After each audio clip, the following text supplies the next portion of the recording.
It's Corso and Catone. Brought to you by Corso Law Group, Arizona's leading criminal and traffic law firm.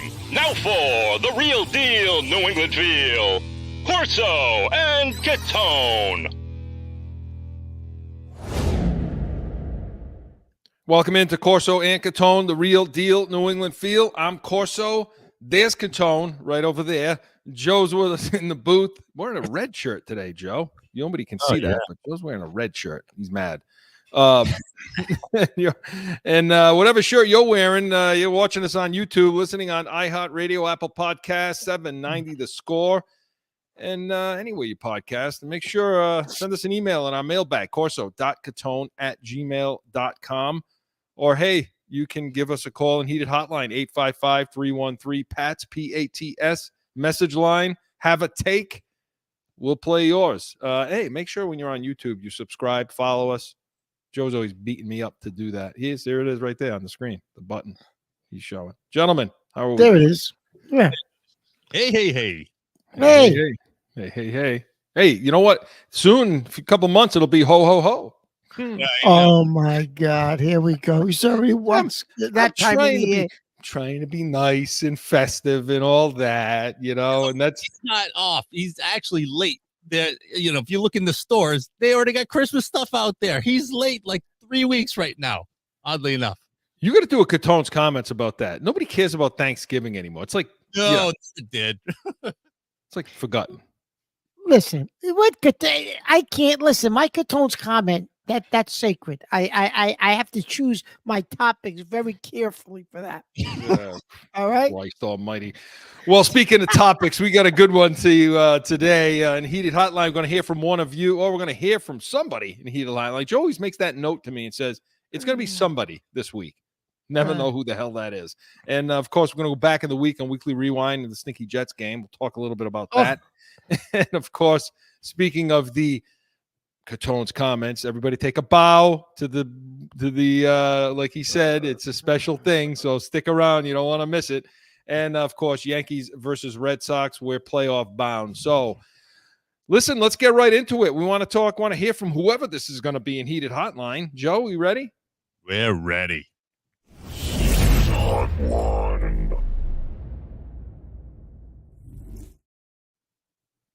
You said you were going to evaluate film based on quarterback performance. Is there a possibility you consider a change? I don't know. Look, we talk about every single week. You're competing for a job, so we'll get together as a coaching staff and see where it goes.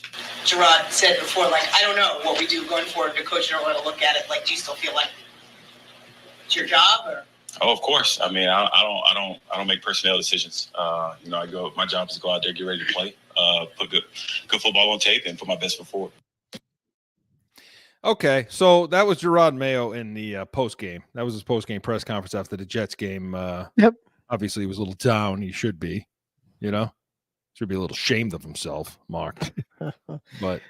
But it's talking about Brissett. They were asking him about Brissett. They were asking him about going to make a quarterback change because Drake May comes in that game. And I'll let you elaborate on that a little bit. But talking about Brissett, that's a good time to bring that in. So he had 11 yards passing in the first half, 61 for the game. So do I need to repeat that? 11 and then 61. So still no picks. Although, but he's getting his ass kicked out there. But he was hit 15 times in this game. He was sacked 5. Do the five times he was sacked included in that 15, or is it really 20 he got hit? Yeah, I don't know if that's included. Either way, I mean, Jesus, doesn't matter. Does it really matter? Mark, why is this happen? Why is he throwing for 61 yards? What are you seeing out of him anyway? We'll get to the offense in Weekly Rewind. Well, the offensive line, Chris, is a disaster. So, I mean, I don't know if we want to touch on the offensive line now or just focus on Brissett. I mean, the offensive line had multiple guys out. So, the game against the Jets, Chris, I don't even know if you could blame him. I mean, it was just the offensive line was just in shambles, But I will say this, Chris, because I think it's been beaten into him that he's here as the veteran and we don't want any negative plays out of you. When I mean negative plays, I mean, interceptions, pick sixes, any of that bad stuff. Yeah. He's holding on to the ball, Chris, I think, in some instances, just a hair too long, and he's getting hit or he's getting sacked. I'm not saying this guy's open, but he should be able to at least throw the ball away so he doesn't get sacked or get hit, or, you know what I mean? Because he is taking sacks, Chris. So those are negative plays. And on some of the sacks, you got to make a quick decision. And, like Brady used to do, throw the ball at somebody's feet, but get rid of the ball and live to play another play. Why are you going to take a 7 or 8 yard sack? Yeah. That is happening. I tell you, and when we talk about wide receivers and weekly rewind, stick around for that, because we're going to talk O-line, wide receivers, and everything else. And he could be doing some things better. But again, he's getting his ass kicked out there. And so with the call, with what Joe played and the presser, talking about May, look, he's the least of my worries right now on this team. Honestly, you mean Brissett is? Brissett's the least of my worry as it relates to what the hell's going on. And they're talking about bringing another vet in. I assume that means to play behind him in case he goes out. You don't want to put May there. But then, Chris, later in he is the vet. You know what I mean? Later in the week, Chris, though, Mayo debunks that and says, "No, we're not bringing anybody in that position." If he goes down, we got what we need in the room to play. Yeah, they're going to go with May if that happens. And look, I know he's got the team's respect. I can tell you that. Getting his face kicked in and getting up the way he's doing and not bitching and complaining about it like some guys would, like that jerk on the other side, the Jets quarterback. He's not complaining. He's taking it because he knows his role. That was his role. Take a beating. That's what you're here for.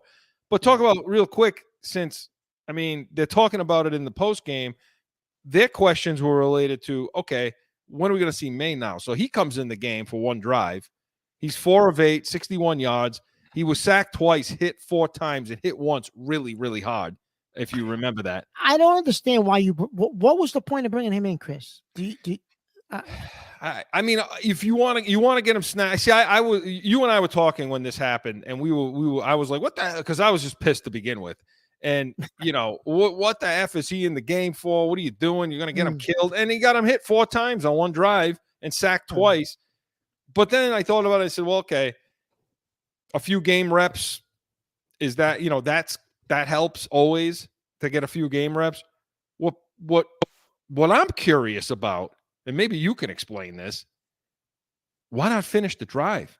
He comes in, he gets hit 4 times, he gets sacked twice. Okay. He ran the ball a little bit. He was throwing okay. You could tell the difference in Brissett's arm and his, my God. And you get to the 10-yard line, there's about 30 seconds left, all 3 timeouts. Let him finish the drive. They don't call the timeout. They just let the clock end. Game's over. What was that? Yeah, I think, did he throw a pass or did he get sacked or something? And then you're right. They don't call the timeout and give him a chance to punch it in the end zone, which was very strange. Now, was that because, if all of a sudden he makes what if the next snap, he does something really good, puts it in between 2 guys, they score a touchdown. Now I think it gets harder for you to go into the post game or 2-3 days later and say, well, yeah, Jacoby's still our guy. If May takes him down the field and throws a real high-quality touchdown pass, well, now what? They don't put him in the game at all. Well, yes, and you and I were saying that night. Then what was the point of doing this if you're not going to try to let him score and finish the drive? Yeah, it makes no sense. And I don't think anybody out there is really saying Drake May should be playing. The fans are, and I know you people out there all are. You're in the nation, and I get it, but you can't put this kid out there right now. You can't, because he's going to take beating after beating after beating. And don't forget, you're trying to develop his footwork, his game, his reads, all that. And Chris, that's why you paid the $8 million for Jacoby. Right. You're not going to be able to do that if he's developing bad habits, getting hit all the time. Yeah. Right? No, of course not. So I appreciate the questions from the media, but, But they're still, Chris, continuing to give him, and from all accounts, he's still getting about 30% of the reps with the first team. And on the show team, on the other side, when he goes in for them, the scout team, he's going in blind. He don't want to know any of the formations. He wants to be able to read, call out the plays, and read the defense and make decisions at the line of scrimmage, so he can get practice at doing that. And from what I gathered, Chris, he's really showing well in practice. So at some point, that becomes a problem because the rest of the team sees that. So if you continue to lose, and Brissett continues to throw for 63 yards in halves of games. Now, I know you want to get into the receivers in a little bit. We're going to do that next. At some point, you're going to get pressure from the locker room. Like, what the hell is this guy still starting for? Well, we're going to see what happens. He's going to play. Let's see when he plays, but it's for sure going to happen. So, Chris, you agree? You're okay with Brissett right now continuing to play, right? Yeah, you can't put Drake May back there. You can't do it. Okay. Do it. So we thank Gerard Mayo for his heated hotline call this week. And my heated hotline was presented by Corso Law Group, corsolawgroup.com. And we come back, going to talk those receivers, O-line, and so much more on Weekly Rewind. Stick around. No one ever thinks they will be in need of a criminal or traffic lawyer, but things happen. Corso Law Group is Arizona's leading criminal and traffic law firm. Their 20-plus years experience and attention to detail has helped thousands of people who found themselves in a situation in Arizona. Whether it's a traffic ticket or more serious issue, talk with these expert attorneys. CorsoLawGroup.com. Back in with more Corso and Catone, the real deal, New England feel. Okay, so let's go back in the week. We'll talk Weekly Rewind and elaborate more on what we discussed in the last segment. Joe? Yeah, I'm getting it.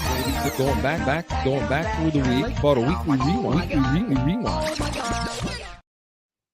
Quick step back and a throw to his eye, moves around Austin, runs to the pylon, dives in for a Jets touchdown. Alex Austin whipped on the tackle with a step around. We just got beat, couldn't handle it. I would say right now, everything's a concern. With a head-high snap, the Jets went for the twist. Brissett's in trouble at the sack. Brissett, he's in trouble. He's hit.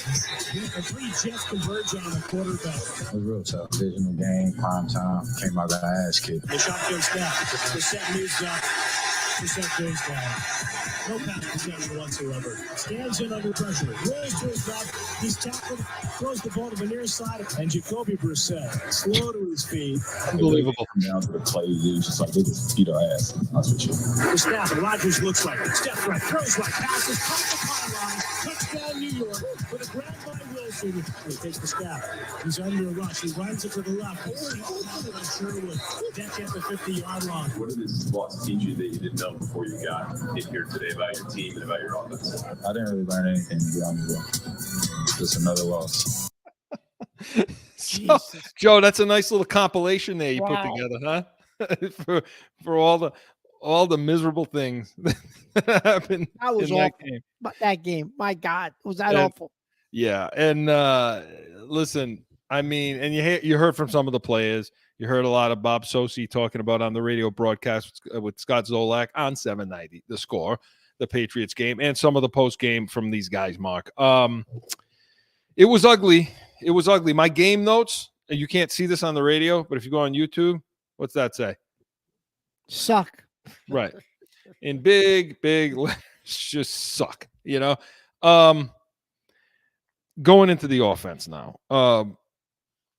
Because look, I mean, we're laughing, we're making jokes about this, but this is a real serious situation for this team, Mark, on offense. And we thought things were going to get better. We thought, you know, Alex Van Pelt, you know, this kind of sort of Shanahan West Coast style kind of blah, blah, blah. We talked last week, you did, about it's got to get more creative, more inventive. Now, they tried to get the guys the ball a little bit more. They tried to get Pop Douglas the ball a little more. They did, right? They did. I mean, he was, you know, they got him 9 attempts, 9 targets, 7 receptions. But I think they only had, 14 targets? They had like 14 targets to the wide receivers, something like that. Yeah. So it's better. And Chris, I still don't think I still don't think that they used really Baker much at all. No, I didn't. I saw him out there, and I mean, even Butte too. And I mean, Thornton had one target, and he didn't catch it. Is the experiment with Thornton over now? I would hope. Yeah, it looks like the experiment with Osborne may be over too. Also, yeah. I don't see him out there. Sorry, Mark. Talk about these wide receivers. Like I said, they got 14 targets for 84 yards this time. There's still, listen, you talked in the last segment about Jacoby Brissett. Jacoby Myers. I wish we had him. Yeah. So you said pack his bags. Get him out of here. When was this? Jacoby Myers last year. Oh, that was last year. That was Jacoby Myers. Yeah, that was a couple. That was during free agency last What do year. we turn the page? Yeah. Anyway, Okay. but you talked in the last segment about Brissett a little bit, saying he's holding the ball a little too long. Now, are these guys getting open? Are they getting any separation? And we'll talk coaching in the second half of Weekly Rewind. So Chris, it appears if you just watched the film, right, you would say, yeah, no, they're not getting separation. Guys like Thornton definitely aren't getting off the line. But you would say, I know if you go back and watch that, and I know you went back and watched some film, you're going to say, Mark, they really aren't getting off the line. They can't beat anybody, right? However, all summer, Chris, all we saw and heard was that Van Pelt was going to bring in a system where you'd see a lot of that wide zone West Coast style runs, right? Wide zone, right? And they haven't been able to do it, and maybe it's because the offensive line stinks. But based off of that, Chris, and based off of those runs, they were also going to do a lot of play action and get the ball down the field. So, since that wide zone run, no play action. It's not feeding into play action, get the ball down the field. That's what supposedly this offense was going to be, Chris. The majority of their running plays, they're in a power formation, and it's power running. Yeah. It's not what we saw them doing or heard that they were doing in training camp, all training camp. So I don't know which it is for Van Pelt. So are our receivers getting open? No, not necessarily. But I would argue, Chris, it's the play calling and the structures and systems that you're running that are also aiding the fact that they're not getting open. Because I honestly believe if you put Douglas, Polk, Baker, and Butte on the field, spread them out, go into the shotgun, or go play action, I think you could get them the ball, Chris. Those four guys. Forget Thornton, forget Osborne, forget all that. But it doesn't seem to appear that they want to spread it out and open it up, Chris. No, I mean, listen, the wide receivers, no, they're not good enough. Look, Osborne's not good enough. Thornton's not good enough.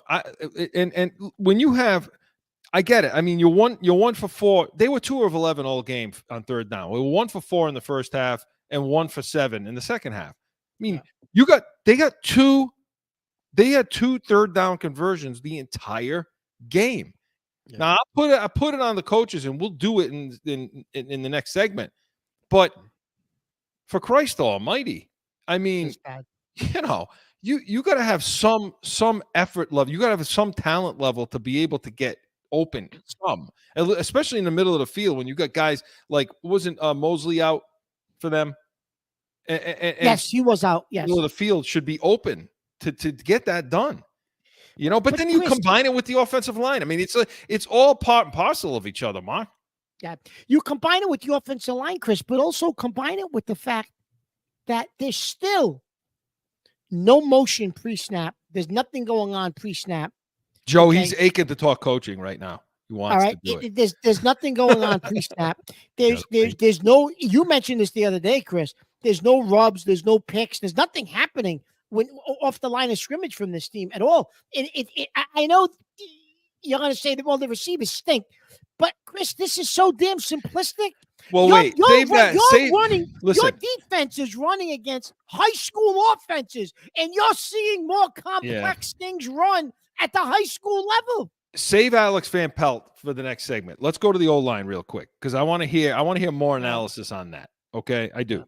But let's talk about the offensive line. They stink. What's there to talk about? They stink. Okay, so they stink. I mean, you know, he sacked 7 times. There were 7 sacks. Brissett was sacked 5. You know, and May was sacked twice on one drive. Yeah. Hit 15 times. 40% of the time this season, he's under pressure. Not being blitzed all that much. Okay. No. Wallace had a horrendous day. I mean, he had 2 holding calls. There was one drive where Robinson had a holding call, and then Wallace had 2 in a row. in a row. Like, I think they declined one of them. But I mean, damn, he was getting schooled all day long. All day. So, I mean, it's hard to say, okay, the receivers stink. They can't get open. I told you before that I think wideouts have a lot to do with protection as well. But no, you're right. we're getting past You've said that.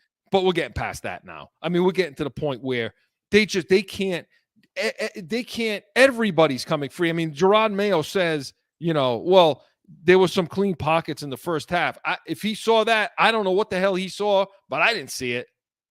I didn't see a clean pocket. I don't know about that, Chris. I don't. Yeah, I was just gonna say I didn't think I saw many clean pockets at all. No, and there's nobody walking through the door that's going to save the day.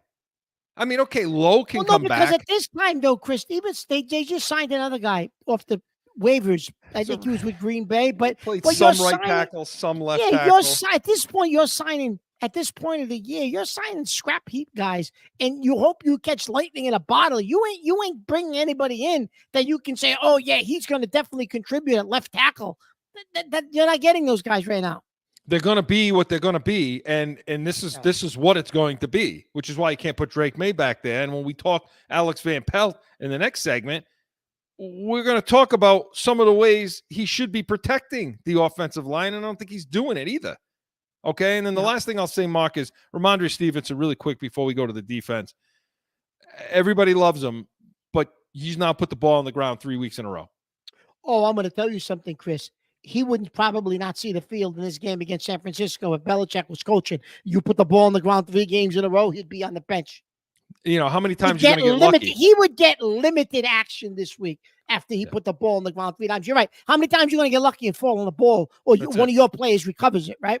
So offensively, it's a mess. It's just an absolute mess. Nothing's improved. Nothing's gotten better. They're bad. They're just really, really bad.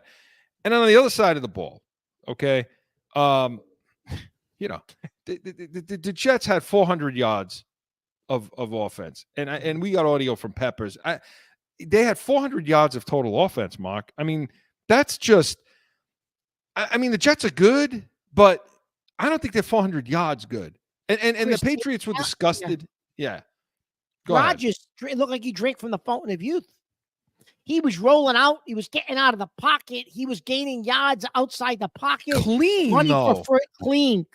Listen, what did you always say with the Patriots? One of the things they always struggled with. Oh, setting the edge. Setting the edge. Okay, where was the edge? There was no edge set in that Jets game, Chris, at all. No. And they were disgusted. I mean, the players were disgusted. You heard Peppers after the game, Joe. And it's simple. We just ain't play well enough. Play well at all. To be honest with you, too many missed tackles, missed assignments, lack of hustle at times. Just super uncharacteristic of us. And from a man to a man, we know we got to play better, in all phases of the ball, but especially on defense. Yeah, Peppers. Yeah, we agree. He knows it. And that was him in the post game. I mean, look, they got run on 133 yards. And this was the game that their lack of size on the defensive line was exposed. Yes. This was it. And I've been talking about this all summer long, saying, hey, what's going to happen to Quale, Farms, these guys past Godchild that just are undersized? What the hell are you going to do when a team wants to run A gap, B gap on you? And have their way, and they had their way. They had their way. Yeah, they did. They had their way. Yep. And they did it collectively. I mean, Allen rushed for 55 yards. Breece Hall rushed for 54 yards. I mean, they did it together. And then you had Aaron Rodgers. This is unacceptable. You can't. He rushed for 18 yards. Doesn't sound like a lot, but to Mark's point, he's getting out of the pocket and throwing the ball out there clean. It looked like it was practice. It looked like it was 7-on-7. Rolls out, stand there. And but don't mistake anything, Mark. He still looked old. No, he did look old. But if you're standing there with nobody around you. Yeah. Chris, he doesn't have, I'm going to be honest with you, he looked old. He doesn't have the velocity on the passes that he once had, Chris. He's definitely lost. Guys used to like to say, Brady lost his, fastball or Belly, this guy lost his fastball, Chris.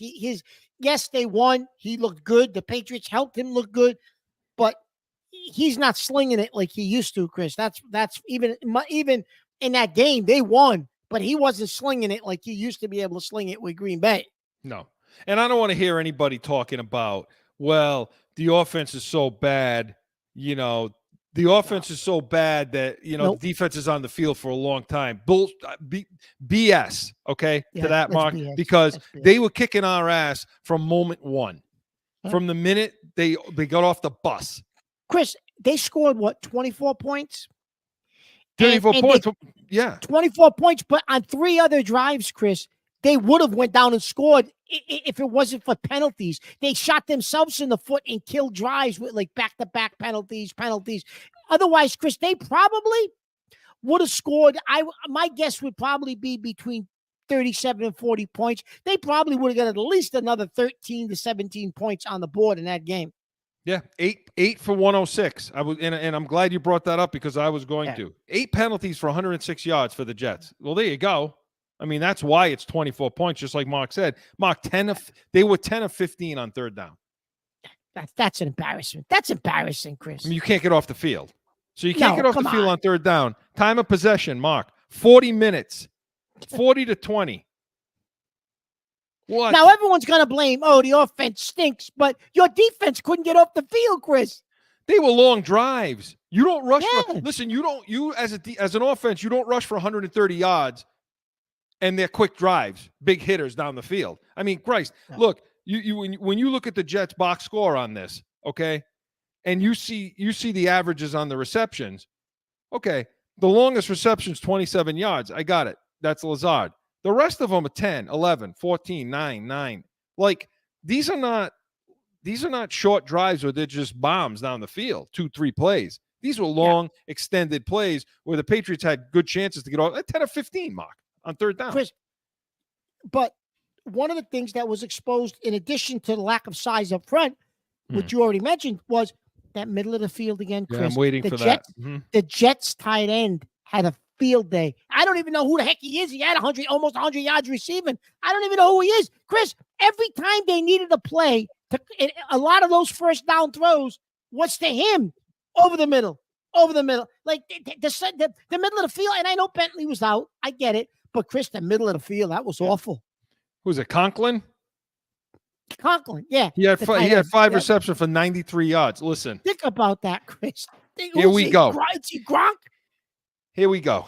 Okay. I don't want to hear another person, okay, talk to me about Jelani Tavai. Okay? You gave this clown, he's my Sunday stiff for this game. He's my Sunday stiff. You gave this clown an extension, which is why Judon was pissed. And I don't blame him 1 second for being pissed off. He stunk in this game. And when I say stunk, it was worse than any stink I can think of. He was flat-footed. He couldn't make tackles. He whiffed on tackles. He couldn't get lateral. He got taken out of his skin with moves by a tight end that shouldn't even be in the league. Okay? He couldn't get lateral for anything. He couldn't rush the passer. He couldn't do a goddamn thing. Okay? And I'm so happy that we're playing San Francisco this week. Because now, and Greenlaw's not playing, that sucks. But now you can have the opportunity to compare linebackers. Yeah, but the other linebacker is playing, isn't he? Warner. Well, which one got hurt in the Super Bowl? Greenlaw.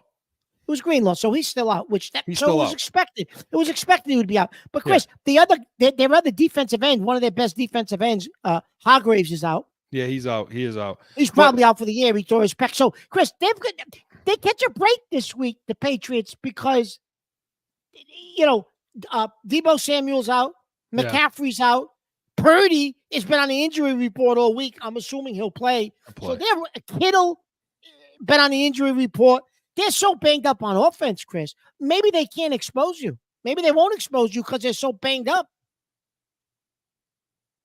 No. I don't want to hear it. All right. I want everybody to look at those two inside linebackers this week. Look at Tavai and then look at Warner. Okay, Warner was a third round pick. It wasn't like he was, And the last thing I'll say is, my God, the tackling sucked. For as good as they've been in the first 2 weeks, the tackling. I'm glad you brought that up. I wanted to say something about the tackling. Oh my God. Do you ever see more, not even that the tackling was bad. Do you ever see more missed tackles, Chris, because guys were taking wrong angles? Like, I don't even know what they were doing. It was bad. It was bad. Real bad. Stunk. I heard that from somebody. So that's our review of where the New England Patriots are right now. But we also need to talk some coaching, okay? But that segment of Weekly Rewind was presented by the Pats Nation. And by the way, tune into the Pats Nation tomorrow because we're going to talk about that San Fran game. We're going to apply some of this to that to give our keys. Sundays, 8 to 9 a.m. Eastern. But again, we come back, talk coaching. Stick around. Sundays are for football. And here in New England, that means it's the Pats Nation with Corso and Catone. You have the worst wide receiver room in the National Football League. This is why the Patriots need us in the draft room. Let's see what the Pats Nation thinks about that, Mark. Starting June 30th, Sundays, 8 to 9 a.m. on 790 The Score. Yeah, I tell you what the Pats Nation thinks about this. The Pats Nation's pissed off, angry, upset, and everybody's rooting for the Houston Texans now. That's it. You know what? They haven't impressed me either, though, Chris. Oh, I know really you love them. You picked them as a Super Bowl team. Yeah, I'm surprised. I'm surprised at that. Listen. The whole league right now. Listen. The whole league looks not so very good, and it gives us at least another week to kind of get things back in order, kind of still not look so bad. Who are you kidding? You're hoping against hope. You want San Fran to kick the crap out of this team. Am I the only one on this Patriots broadcast type show hopeful for them to win? Jesus. You're not hopeful this week, like Chris said. You bleed. You bleed San Francisco. You're hoping for a blowout this week. You're so full of crap. Yeah, come on. What hope? Joe, they had 61 yards of off. Like, are you kidding? What? They're going to do a lot more to gain hope from me. I agree with you. All I'm saying is that the rest of the league doesn't look so good, so it almost gives us a little bit of time. He is right when he says that. The rest of the league looks He is right. Listen, you know who's going to three-peat, don't you? There we go. And it pisses me off. They got the call again. They got the call again in that game. Atlanta should have won that game. Yeah, the ball should have been at the 1 yard line first. He wrapped his hands around his waist. Yeah, he did. For those of you that didn't watch that game, you went to bed Sunday night. There was a play at the end of the game with about 40 seconds left, about a minute and a half, 2 minutes left, maybe something like that. Tight end Kyle Pitts was in the end zone. It was a touchdown, and the defender clearly wraps his arms around him and before the ball's there and blocks him, and there's no flag. The ball would have been placed at the 1 yard line, first and goal. It was a fourth down play, and of course Kansas City ends up winning the game. Right? Pisses me off. And then, Chris, even with that, they got the ball back and still had a chance, and they run that ridiculous 4th and inches play. What was that? Yeah, so that happened with like the 3-minute mark or something with that penalty, and then they could, if they kicked the field goal, then they would have won the game. But you had to go for it. Yeah, to go for it. Anyway, all right. I hate it. We got to get back on track. We're off track. Joe took us off track over here. Okay. All right. Well, I want to talk coaching, and I know we got a little more Mayo, don't we, Joe? We do have Mayo. Let me cue that up. Hang on. So, while he's doing that, look, Mark was aching to talk about the offensive coaching. So we're gonna let him go now. But I want to hear what Mayo had to say in the post game a little bit, Joe. Look, not good in any phase of the game. Felt like we had a good game, X's and O's wise. We just didn't go out there and execute, and that's what it comes down to every Sunday. I told the guys, this is NFL football. This is what it is, and we just have to be better. So the guys will be off the next few days. Told them to, get their minds right, get their minds off, right, and then come back and be ready to work. Got a bonus Monday. Got another good team that we're going to go against next week. Just got to be better. Hey, man, we got to be better. That was Coach Gerard Mayo in the post game. Got to be better. we got to be better and all that. And it starts with me and we're just nothing we do is good enough. And so we got the next few days off. And we got a bonus Monday. What the hell? I mean, and maybe I'm just too old school. Yeah, I don't know what that is. They would have been back to work on Saturday. Yeah, well, Take Friday off and then get your ass back on the field. You guys were terrible. Well, typically they do give them. If you play a Thursday night game, they will typically give you, the weekend off. But what is this bonus? I don't know what they need the weekend off for. What the hell did they do? They would break a sweat, 61 yards of offense. Yeah, it's like they didn't even show up, right? Is he? So we talked about this in week 1. Yep. With your horrible Catone's comments. Okay. When you gotta just keep bringing that up. Oh, well, I'll bring that up as much as you bring Harry up, man. Oh, well, then you can't even compare the two. So we talked about, we gave him props and all that stuff. After week 1, they're behind them. He took the Academy Award, thanked everybody, and the Gatorade bath, and we said, but let's see what's going to happen when this stuff goes down. And now it's going down. So he's in his press conference, and you heard what he said. I mean, he said a lot more, but I mean, is he going to be able to control this mess? Because the players are just coming right out and saying what they want to say now. I mean, that's it. Yeah. Well, first of all, in order for him to come out of this, he doesn't have the experience, Chris, like a Belichick or one of these other coaches from around the league, and Andy Reid, where they got the experience to pull the team together and say, okay, guys, listen, you know what I mean? As much as I hate him, even the guy from Baltimore, Harbaugh, is capable of doing that, Chris. Yeah. Listen, I know we hate him, but he is. Mayo doesn't have the the guy experience. or Pittsburgh. You mentioned that? Yeah. Tomlin, the guy. Tomlin. Listen, Mayo, Chris, does not have the ability at this stage of his career, I don't think, to pull this back and to pull this together. I think this is going to downward spiral for the rest of the year. I think it's only going to get worse. And the sad thing is, you don't have a coaching staff that you can even lean on. Why? You're going to lean on who? The O-line coach? Yeah. Who? Covington, who you've criticized now, you've criticized. Covington's had 2 bad games in a row. He blitzed before the half mark and left the middle of the field wide open. Yep. He's had 2 bad games in a row. Do we dare talk about Alex Van Pelt? Well, you're about to, but my and I'm going to give the floor to you for the last few minutes on Alex Van Pelt. But I'll tell you this, my overall view of this coaching in this game, they weren't ready. This is a coaching staff that couldn't get their team ready in 3 days. Yep, short week. Never done it before, Chris. And there it is. He's never done it, and it showed up on Thursday night that they weren't ready. They couldn't do it on a short week, Chris. Put a game plan together, put a package together, understand what has to be done, get the guys all on the same page. Couldn't do it, Chris. No, it was sloppy, it was messy, and it showed. Yeah. And it showed. It absolutely showed. Absolutely. But Alex Van Pelt is probably one of the best OCs in the league, Mark. Yeah, don't make no mistake. He's as good as anybody. What are you crazy? Are you going to be saying that in Catone's comments today? They're going to how great he is. Listen. Lay it out for us, Mark. Harry had 260 yards and 2 touchdowns. That was DK Metcalf. Listen, I'm sorry. You got a minute and a half. Lay it out on Van Pelt. I'm sorry. That was DK Metcalf. Had over 100 yards and another touchdown this week. I'm sorry. Okay. So now, listen. I still don't understand, Chris.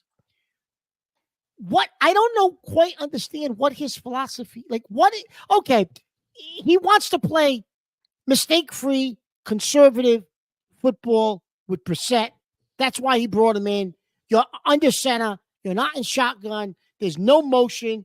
There's no creativity. Nothing is happening on that side of the ball. I don't care if you put Justin Jefferson and Chase and CD Lamb and spread them out 3 wide. What is Van Pelt going to do with them? Turn the ball and turn around and give the ball to Stevenson? Or he's going to go 12 personnel and he'll have Chase on the bench? Is he? If you go back, Chris, and look at his time in Cleveland, I know they claim he wasn't calling the plays, but that's what Cleveland ran. they ran what New England's running. So Yeah. whether or not he called the plays in Cleveland or not, he took what was done in Cleveland and he brought it with him. Because he was never really an OC that called the plays. So like, okay, I don't know, Chris, if putting a number one receiver on the field even makes a difference with this guy. I don't think it matters if you put a number one on the field. Marvin Harrison Jr., you know, if you put him on the field, would it even make a difference with this guy? I don't know. I don't know. We'll never know. We'll never know because they I didn't don't do think this is the guy, Chris, to take you where you need to go with Drake May. Even though May is developing, and supposedly he does a good job with these he's doing a good job developing May, but I don't think his offensive scheme and his play calling and his understanding of 2024 NFL, I don't think he may get him ready mechanically, mentally, understanding how to read defenses. That type of stuff, he may get him ready. But then when it comes to getting on the field, calling plays, setting up plays, doing different things to make the offense successful, he's the wrong guy, Chris. He's not the guy. I'm telling you. Do you think he's the guy? I'm telling you he's not the guy. No. But you know what? We'll see. I mean, we'll see what happens. That's our state of the Patriots after 3 weeks of stink in the third week. And so we'll see what happens. Tune into the Pats Nation tomorrow a little bit more. We'll have a little more detail, talk a little about San Fran. And Mark will probably talk more coaching too and more pissed off. But Weekly Rewind was presented by Corso Law Group, corsolawgroup.com. Hey, we come back. Oh, we're going to hear the pearls. We're going to hear the pearls. Catone's Comments is next. No one ever thinks they'll be in need of a criminal or traffic lawyer, but things happen. Whether it's a traffic ticket or more serious issue, go to CORSOLawGroup.com and talk with these expert attorneys. Time for Catone's Comments!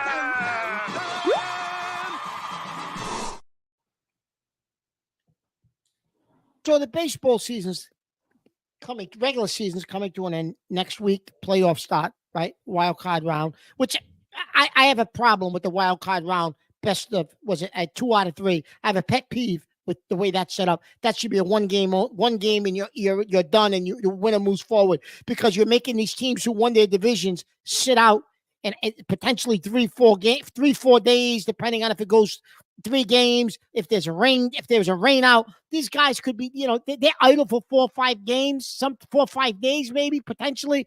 I have a problem with that because you put them at a disadvantage. So that whole system needs to change. But that's a Catone's Comments for another day when the playoffs start. Now, talking about baseball, hey, the Yankees, like they should. I mean, tonight we're taping on a Thursday for Saturday, but listen.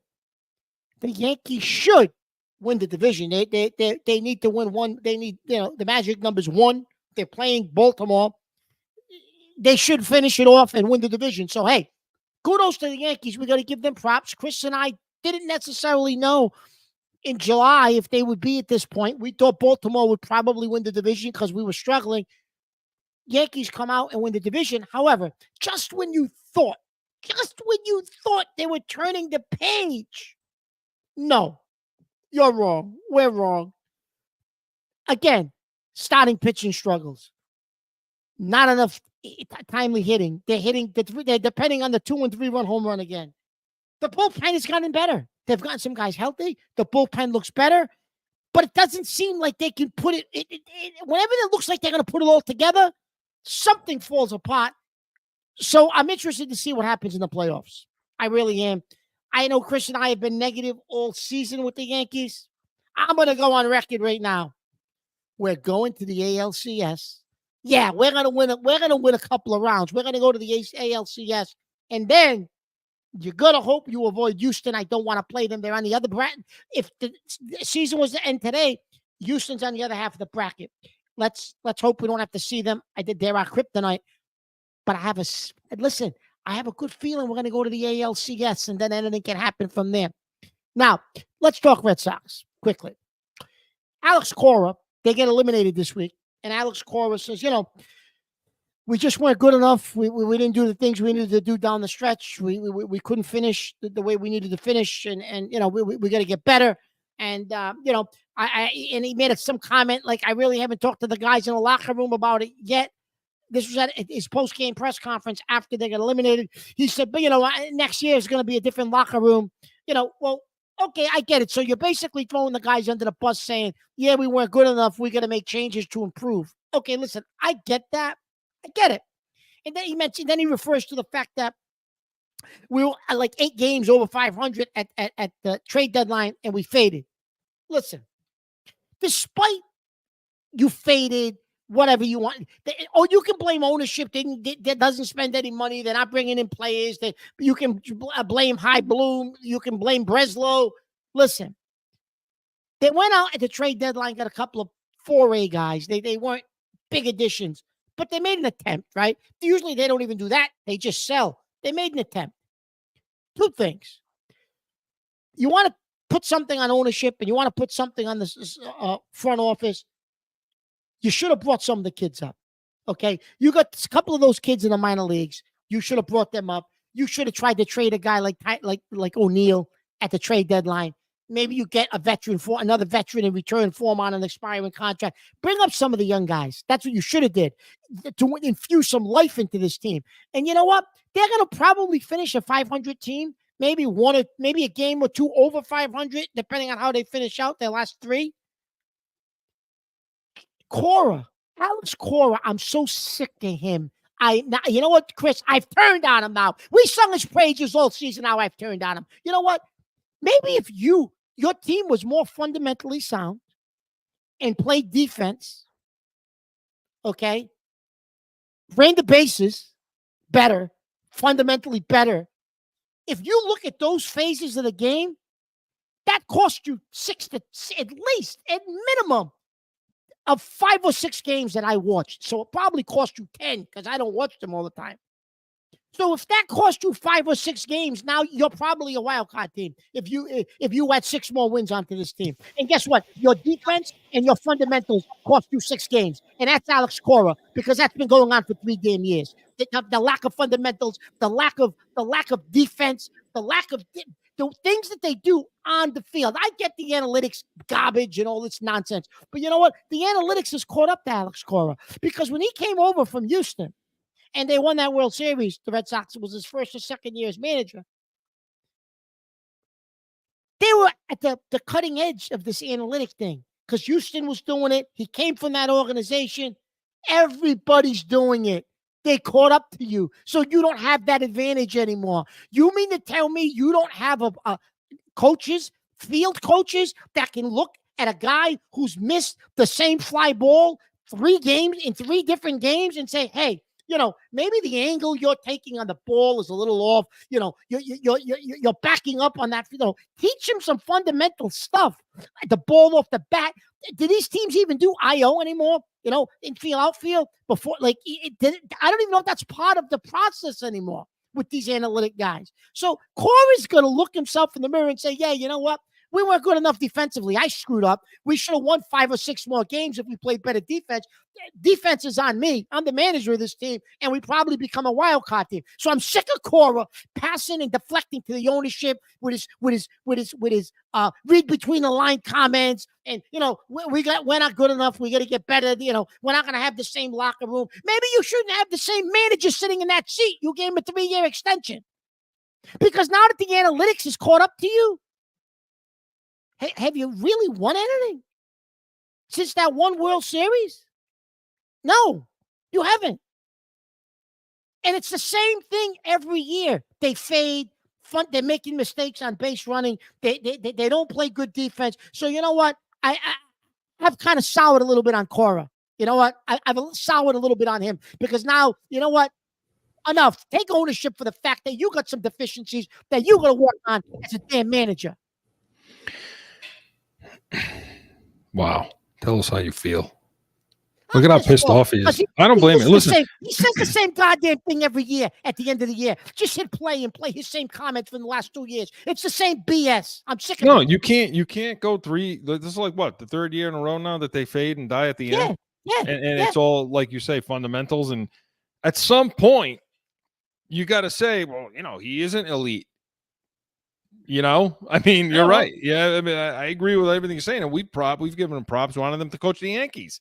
And listen, don't get me wrong, Chris. He motivates guys. Young guys want to play for him. I get that. He's one of those types of guys. I get But he that. can't get it done. But for some reason, he can't get it done when they're sitting 3 games in the wild card. Why can't he motivate them to play better then? Why can't he push the right buttons then? I don't what I don't know. what the hell is he doing then? Listen, anybody can manage a collection of superstars, Chris, and say, "Oh, I manage their egos." Okay, fine, you manage their egos, but isn't a Major League Baseball manager should be more than that? Yeah, that's not coaching.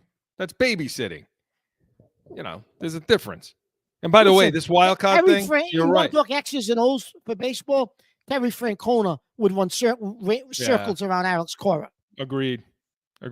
And this wild card thing, I agree with you. But they're cheap. It's about the money. It's about the bread for these cheap ass baseball owners. I mean, they are, they are so damn cheap. And you know something? People say, well, there's nobody in the stands. Yeah. Do you have any idea how much revenue?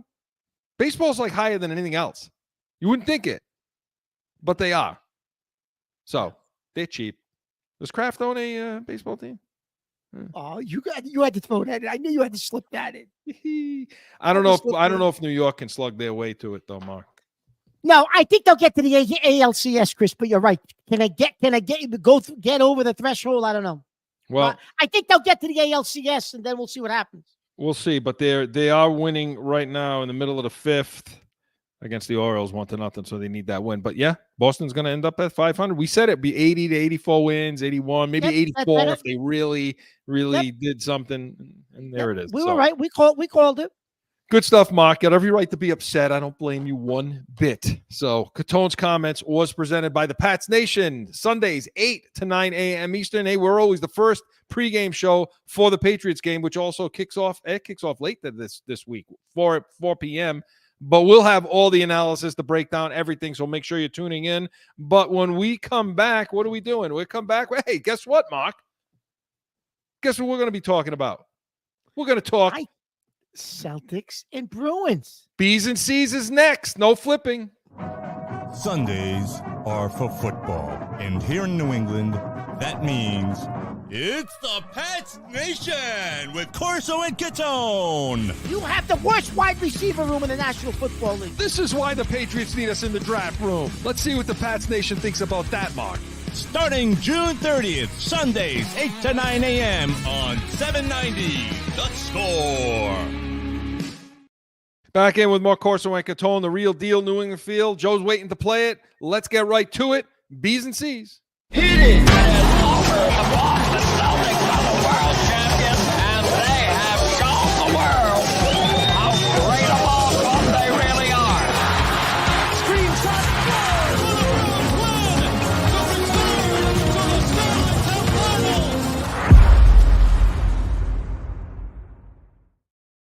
Hoo-hoo, they're back. Imagine they're back. It doesn't seem possible, does it? They're back. And I want to talk Bruins first because I know we're up against it because Celtics have just come back.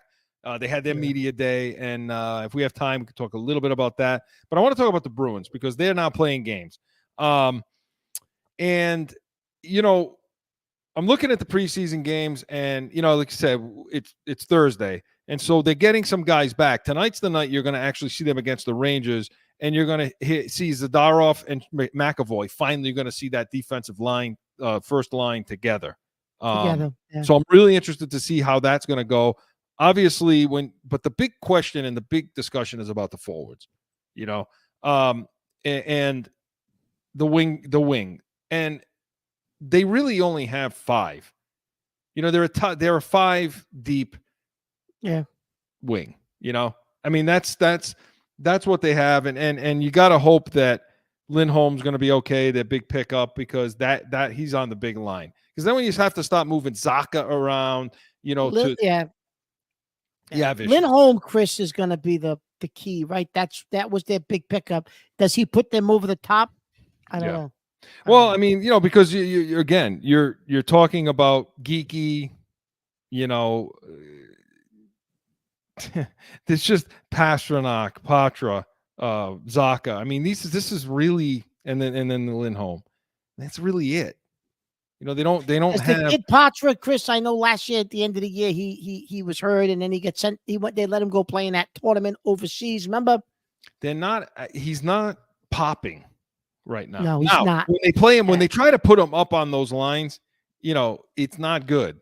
And when he plays back with Fredrickson and those guys, then you know it's a little better. And you know, everybody's counting on this Fabian Lizelle. I mean, Mark, not even close at this point. Lizelle. Yeah. No, It's he's not. close. You're right. I He's mean, not. You know, now in the second game he played, he was better. You know, but you know, I'm worried about what's happening at the forward spot. You know, And Chris, that was a concern last year. Yeah. You brought Lindholm, but did you really do enough to address the position? No, and you know, and Fluto Shinzawa from the Athletic, who's a hockey guru, and we got some audio from him, Joe. Let's play that.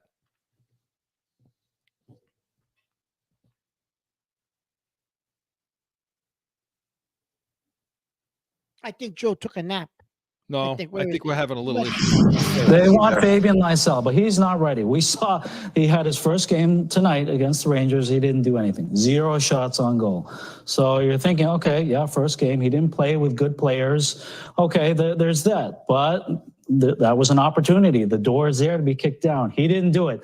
So Morgan Geekie, of course, he's not an offensive player, but at least he can play with Brad and Charlie in terms of 5-on-5 defensive minutes. Patra, they've been trying him at right wing. I don't know if I like that, just because that's a natural center and they have to move him to right. Okay. Right. And so, and again, that was Shinzawa of the Athletic. And again, you can't find a better hockey guy. No, than that. No. He covers the Bruins. And so again, yeah, I mean, it's what we're saying. I mean, that's the issue. So if you're going to put Patra at wing, you're kind of in trouble on that. You're taking him out of his position, and yeah, exactly. And Chris, the thing nobody's mentioning now is goaltending. Are you? Well, that's okay what I with was going to ask. Swayman's maybe going to be out till December because that holdout that he's got to come back by December. This dude wants $10 million. That's it. You know what? They kept the wrong goalie, Chris. They kept the wrong goalie. They kept the wrong goalie. So they're right now they're with Bussy, DePietro, and Casquillo. Chris, goaltending's going to be a problem if he doesn't come back until December. Yeah. So what did they do? I mean, what do you do with them though? We're hoping that maybe Bussy can do something. He didn't look too bad in the first game.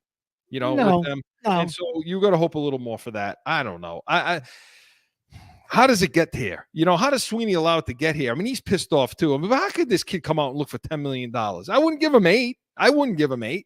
Well, Chris, because now you pull the trigger, you finally make the trade, and now he figures he's got you over a rock and a hard place, and now he's trying to hold you hostage because he must be like, okay, you got rid of him. Now guess what, Mike? I want money. Right, you're making me the number one out there. I mean, it's a bad situation in net. But if you're better up front, we've seen it. You can sometimes get away with a subpar goalie. Hey, Chris, I don't know if they've got it. And the Bruins always have a young guy. Yeah. In their system, they do a good. The one thing the Bruins do well in their system, Chris, is developing young goalies. So. We'll see. Goalie Bob gets a hold of him. And again, with the 30 seconds we have left, Porzingis gave a good positive update on his injury. That was surprising. Yep. These guys are in shape. These guys don't have to get in shape. They're geared up. They're ready. There's plenty of chips on Brown's shoulder and Tatum's shoulder coming out of the summer. I was just going to say, coming out of the Olympics. So that your buddy might have did us a favor. I know you hate Kerr, but he might have did us a favor, Chris. Honestly, he may have because, like I said, they look pretty damn good. They look pretty damn good and got some good news on Porzingis. So all hands on deck for the Celtics, all ready to go. But we're going to be going. We're ready to go. Mark Corso and Catone was presented by the Pats Nation Sundays, 8 a.m. Eastern. Hey, watch, listen. All our shows are up for you to do that and subscribe. And come back next weekend, noon to 1 Eastern. We'll recap that 49ers game and so much more. We are Corso and Catone, the real deal, New England feel. See you next Saturday. Now find CORSO Catone on AM 790, The Score, iHeartRadio, iTunes, wherever you podcast. or subscribe to the YouTube channel and catch the chaos every Saturday at noon.